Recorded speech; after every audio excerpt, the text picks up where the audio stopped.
የማቴዎስ ወንጌል ምዕራፍ 1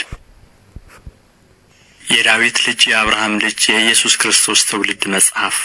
አብርሃም ይስሐቅን ወለደ፣ ይስሐቅም ያዕቆብን ወለደ፣ ያዕቆብም ይሁዳንና ወንድሞቹን ወለደ። ይሁዳም ከትዕማር ፋሬስንና ዛራን ወለደ። ፋሬስም አስሮምን ወለደ፣ አስሮምም አራምን ወለደ፣ አራምም አሚናዳብን ወለደ፣ አሚናዳብም ነአሶንን ወለደ፣ ነአሶንም ሰልሞንን ወለደ፣ ሰልሞንም ከራኬብ ቦዔዝን ወለደ፣ ቦዔዝም ከሩት ኢዮቤድን ወለደ፣ ኢዮቤድም እሴይን ወለደ፣ እሴይም ንጉሥ ዳዊትን ወለደ፣ ንጉሥ ዳዊትም ከኦርዮ ሚስት ሰሎሞንን ወለደ፣ ሰሎሞንም ሮብዓምን ወለደ፣ ሮብዓምም አብያን ወለደ፣ አብያም አሳፍን ወለደ፣ አሳፍም ኢዮሳፍጥን ወለደ፣ ኢዮሳፍጥም ኢዮራምን ወለደ፣ ኢዮራምም ዖዝያንን ወለደ፣ ዖዝያንም ኢዮአታምን ወለደ፣ ኢዮአታምም አካዝን ወለደ፣ አካዝም ሕዝቅያስን ወለደ፣ ሕዝቅያስም ምናሴን ወለደ፣ ምናሴም አሞጽን ወለደ፣ አሞጽም ኢሳይያስን ወለደ፣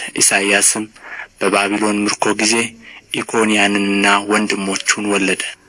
ከባቢሎንም ምርኮ በኋላ ኢኮንያን ሰላትያልን ወለደ፣ ሰላትያልም ዘሩባቤልን ወለደ፣ ዘሩባቤልም አብድዩን ወለደ፣ አብድዩም ኤልያቄምን ወለደ፣ ኤልያቄምም አዛርን ወለደ፣ አዛርም ሳዶቅን ወለደ፣ ሳዶቅም አኪምን ወለደ፣ አኪምም ኤልዩድን ወለደ፣ ኤልዩድም አልዓዛርን ወለደ፣ አልዓዛርም ማታንን ወለደ፣ ማታንም ያዕቆብን ወለደ፣ ያዕቆብም ክርስቶስ የተባለውን ኢየሱስን የወለደች የማርያምን እጮኛ ዮሴፍን ወለደ።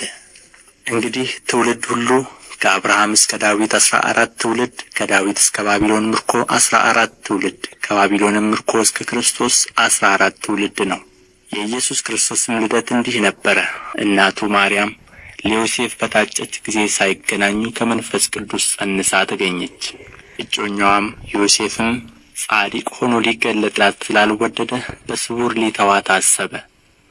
እርሱ ግን ይህን ሲያስብ እነሆ የጌታ መልአክ በሕልም ታየው፣ እንዲህም አለ፣ የዳዊት ልጅ ዮሴፍ ሆይ ከእርሷ የተጸነሰው ከመንፈስ ቅዱስ ነውና እጮኛህን ማርያምን ለመውሰድ አትፍራ። ልጅም ትወልዳለች፣ እርሱ ሕዝቡን ከኃጢአታቸው ያድናቸዋልና ስሙን ኢየሱስ ትለዋለህ። በነቢይ ከጌታ ዘንድ እነሆ ድንግል ትጸንሳለች፣ ልጅም ትወልዳለች፣ ስሙንም አማኑኤል ይሉታል የተባለው ይፈጸም ዘንድ ይህ ሁሉ ሆኖአል። ትርጓሜውም እግዚአብሔር ከእኛ ጋር የሚል ነው። ዮሴፍም ከእንቅልፉ ነቅቶ የጌታ መልአክ እንዳዘዘው አደረገ። እጮኛውንም ወሰደ፣ የበኩር ልጇን እስክትወልድ ድረስ አላወቃትም። ስሙንም ኢየሱስ አለው።